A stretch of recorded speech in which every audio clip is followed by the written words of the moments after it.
ലോകേഷ് കനകരാജ് സംവിധാനം നിർവഹിച്ച് രജനീകാന്ത് നായകനായി വരാനിരിക്കുന്ന ഏറ്റവും പുതിയ ചിത്രമാണ് കൂലി. ഓഗസ്റ്റ് 14-ന് ചിത്രം തിയേറ്ററുകളിലെത്തുമെന്ന് സംവിധായകൻ ലോകേഷ് കനകരാജ് ഔദ്യോഗികമായി പ്രഖ്യാപിച്ചിട്ടുണ്ട്. വൻ താരനിര തന്നെ അണിനിരക്കുന്ന ചിത്രത്തിൽ അമീർ ഖാനും അതിഥി വേഷത്തിൽ എത്തുന്നുണ്ടെന്നാണ് വിവരം. കോളിവുഡിലെ അടുത്ത സെൻസേഷനാകാൻ കെൽപ്പുള്ള ചിത്രമാണ് കൂലിയെന്ന് സിനിമാ അനലിസ്റ്റുകൾ പറയുന്നു. ചിത്രത്തിൽ ക്യാമിയോ റോളിൽ താൻ എത്തുന്നുണ്ടെന്ന കാര്യം നേരത്തെ അമീർ ഖാൻ സ്ഥിരീകരിച്ചിരുന്നു. ഇപ്പോഴത്തെ ചിത്രത്തിലെ നടന്റെ കഥാപാത്രത്തെക്കുറിച്ചുള്ള കൂടുതൽ അപ്ഡേറ്റുകളാണ് പുറത്തുവരുന്നത്. 15 മിനിറ്റോളം സ്ക്രീൻ ടൈമാണ് ചിത്രത്തിൽ അമീർ ഖാൻ ഉള്ളത്.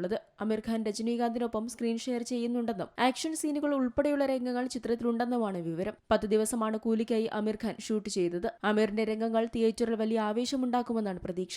നേരത്തെ സിനിമയുടെ ക്ലൈമാക്സിനോട് അടുക്കുമ്പോഴാണ് അമീർ സിനിമയിലേക്ക് എത്തുക എന്ന റിപ്പോർട്ടുകൾ ഉണ്ടായിരുന്നു. താൻ വലിയ രജനീകാന്ത് ആരാധകനാണെന്നും അദ്ദേഹത്തിന്റെ സിനിമയായതിനാൽ കഥ പോലും കേൾക്കാതെയാണ് അഭിനയിക്കാൻ സമ്മതിച്ചതെന്നും അമീർ നേരത്തെ വ്യക്തമാക്കിയിരുന്നു. അതേസമയം കൂലിക്ക് വമ്പൻ ഓഫറുകളാണ് വിദേശത്തെ തിയേറ്റർ വിതരണ കമ്പനികളിൽ നിന്ന് ലഭിച്ചത്. ചിത്രത്തിന് 80 കോടിയാണ് വിദേശത്തെ തിയേറ്റർ റൈറ്റ്സ് ഇനത്തിൽ ലഭിച്ചിരിക്കുന്നത് എന്ന് നേരത്തെ റിപ്പോർട്ടുകൾ വന്നിരുന്നു. ഇതൊരു രജനീകാന്ത് സിനിമയ്ക്ക് വിദേശത്തു നിന്ന് ലഭിക്കുന്ന ഏറ്റവും വലിയ തുകയാണ്. ഇതോടെ ചിത്രത്തിന്റെ ഹൈപ്പ് ഇരട്ടിയായിരുന്നു. കളക്ഷനിലും ഇത് പ്രതിഫലിക്കുമെന്ന് തന്നെയാണ് സിനിമ അനലിസ്റ്റുകൾ പറയുന്നത്. നിലവിൽ കൂലിയുടെ പോസ്റ്റ് പ്രൊഡക്ഷൻ ജോലികളുടെ തിരക്കിലാണ് ലോകേഷ് കനകരാജും അണിയറ പ്രവർത്തകരും. ചിത്രത്തിന്റേതായി നേരത്തെ പുറത്തിറങ്ങിയ പ്രൊമോ ടീസർ ഇരു കൈകളും നീട്ടിയാണ് ആരാധകർ സ്വീകരിച്ചത്. 9 സെക്കൻഡ് മാത്രം ദൈർഘ്യമുള്ള പ്രൊമോ വീഡിയോയിൽ രജനീകാന്തിന്റെ വിവിധ മുഖങ്ങളാണ് കാണിക്കുന്നത്. പവർ ഹൌസ് വൈബ് എന്ന് പേരിട്ടിരിക്കുന്ന പ്രൊമോ വീഡിയോ രജനീകാന്തിന്റെ പവർ പാക്ഡ് പെർഫോമൻസിന്റെ ചെറിയ ഗ്ലിംസ് ആയിരുന്നു. ആക്ഷൻ ഡ്രാമ വിഭാഗത്തിലൊരുങ്ങുന്ന ഒരു പീരിയഡ് ഗാങ്സ്റ്റർ ആക്ഷൻ ത്രില്ലർ ചിത്രമാണ് കൂലി. ഇന്ത്യയിലേക്ക് സിംഗപ്പൂർ, ദുബായ്, USA തുടങ്ങിയ രാജ്യങ്ങളിൽ നിന്നുള്ള സ്വർണ്ണക്കള്ളക്കടത്താണ് ചിത്രത്തിന്റെ പ്രമേയമെന്നാണ് റിപ്പോർട്ടുകൾ. രജനീകാന്തിന്റെ 171-ാം സിനിമയായാണ് കൂലി എത്തുന്നത്.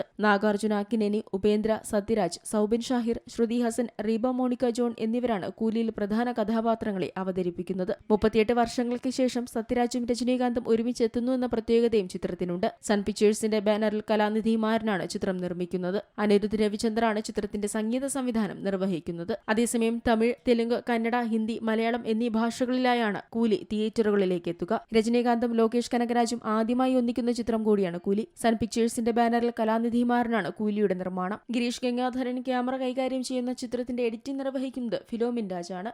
Entertainment desk, Zee Malayalam news. ഏറ്റവും പുതിയ വാർത്തകളും വിശേഷങ്ങളും വിരൽ തുമ്പിലറിയാൻ സീ മലയാളം ന്യൂസ് എല്ലാ ഡിജിറ്റൽ പ്ലാറ്റ്ഫോമുകളിലും ലഭ്യം.